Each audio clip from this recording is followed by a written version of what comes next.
ia matangan reok yang roh nepetongan ni mana syurga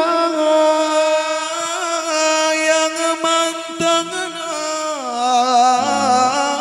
bena sakit